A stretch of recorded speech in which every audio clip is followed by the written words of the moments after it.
Hello guys, welcome back to AB cooks. இன்றைக்கி எங்கள் வீட்டு ஸ்டைலில் புரோட்டாவும் சால்னாவும் எப்படி ரெடி பண்ணுறதுன்னு பார்க்கலாம் வாங்க. ஃபஸ்ட்டு சால்னா ரெடி பண்ணியிருக்கலாம். இதுக்கு ஒரு பேனில் துருவன தேங்காய் ஆட் பண்ணிக்கலாம். இதோட மெஷர்மெண்ட் எல்லாமே நான் டிஸ்பிளேயில் கொடுத்துருக்கேன், பார்த்துக்கோங்க. தேங்காய் நல்லா ரோஸ்ட் ஆனதுக்கப்புறம் இதில் பெருஞ்சீரகம், மிளகு, நிலக்கடலை ஆட் பண்ணி நல்லா ரோஸ்ட் பண்ணி எடுத்துடலாம். அதுக்கப்புறமா மசாலா ஐட்டம்ஸ் ஆட் பண்ணிடலாம். மல்லித்தூள், மிளகாத்தூள், மஞ்சள் தூள், அப்புறமா கொஞ்சமாக கசகசா, மட்டன் மசாலா கொஞ்சம், கரம் மசாலா கொஞ்சம் சேர்த்து நல்லா ரோஸ்ட் பண்ணி இதை தனியாக எடுத்து ஆற வச்சிடலாம். அப்புறம் இதே பேனில் கொஞ்சமாக ஆயில் ஆட் பண்ணிவிட்டு சின்ன வெங்காயம் கொஞ்சம், மல்லியிலை, புதினா கொஞ்சம் ஆட் பண்ணி ரோஸ்ட் பண்ணிவிட்டு அப்புறமா தக்காளி, இஞ்சி பூண்டு பேஸ்ட் இவ்வளவும் சேர்த்து இது நல்லா வதங்கணும். வதங்கி இதையும் சேர்த்து ஆற வச்சிடலாம். எல்லாம் ஆறி வந்ததுக்கப்புறமா இதை நம்ம பேஸ்ட் பண்ணி எடுத்துடலாம்.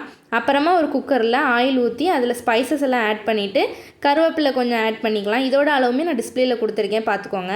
அப்புறமா வெங்காயம் வெட்டி வச்சுருக்கிறது அதை ஆட் பண்ணிக்கலாம். ஆட் பண்ணி இது கொஞ்சம் வதங்கினதுக்கப்புறமா தக்காளி ஆட் பண்ணியிருக்கலாம். தக்காளி வேகிறதுக்கு தேவையான அளவு உப்பு ஆட் பண்ணிக்கலாம். இதெல்லாம் சேர்த்து நல்லா வதங்கினதுக்கப்புறமா மல்லியிலை, புதினா ஆட் பண்ணிக்கலாம்.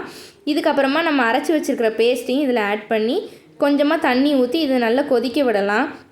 கொஞ்சம் பச்சை வாசனை போகிற அளவுக்கு இது கொதித்து வரவும் அதுக்கப்புறம் தேவைக்கேற்ப தண்ணி ஊற்றிக்கலாம். உங்களுக்கு எவ்வளோ லிக்விடாக வேணுமோ அதுக்கு தக்க தண்ணி ஊற்றிக்கோங்க.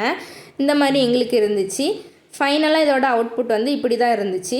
அவ்வளோதான் கைஸ், சால்னா ரெடி ஆயிடுச்சு. இப்போ அடுத்து பரோட்டா எப்படி போடுறதுன்னு பார்க்கலாம். இதுக்கு 1/2 kg மைதா எடுத்துருக்கிறேன். இதுக்கு தேவையான அளவுமே நான் டிஸ்பிளேயில் கொடுத்துருக்கேன், பார்த்துக்கோங்க. அதில் கொஞ்சமாக சால்ட்டு, எண்ணெய், பால் எல்லாம் சேர்த்து இந்த மாதிரி சாஃப்டான ஒரு டோவாக ரெடி பண்ணி வச்சிடலாம். அப்புறமா நம்ம எப்பவும் போல் பரோட்டா போட்டு எடுத்துடலாம். இது வீசி போடுறதுனால கொஞ்சம் சாஃப்டாக நல்லா வரும். நாங்கள் இன்றைக்கி பெரிய சைஸில் செஞ்சுருக்கோம். இது உங்களுக்கு தேவையான சைஸில் நீங்கள் செஞ்சுருக்கலாம். அதுக்கப்புறமா சுட்டு எடுத்துடலாம். நம்ம சுட்டு எடுத்து இந்த மாதிரி அடித்து வச்சிடலாம், இன்னுமே சாஃப்டாக இருக்கும். அவ்வளோதான், பரோட்டா ரெடியாக ஆயிடுச்சு. உண்மையாக டேஸ்ட்டு சூப்பராக இருந்துச்சு. நீங்களும் ட்ரை பண்ணி பார்த்துட்டு எப்படி இருந்துச்சுன்றதை சொல்லுங்கள். பரோட்டா இந்த மாதிரி சாப்பிட்றது எத்தனை பேருக்கு பிடிக்குன்றதையும் சொல்லுங்கள். தேங்க்ஸ் ஃபார் வாட்சிங்.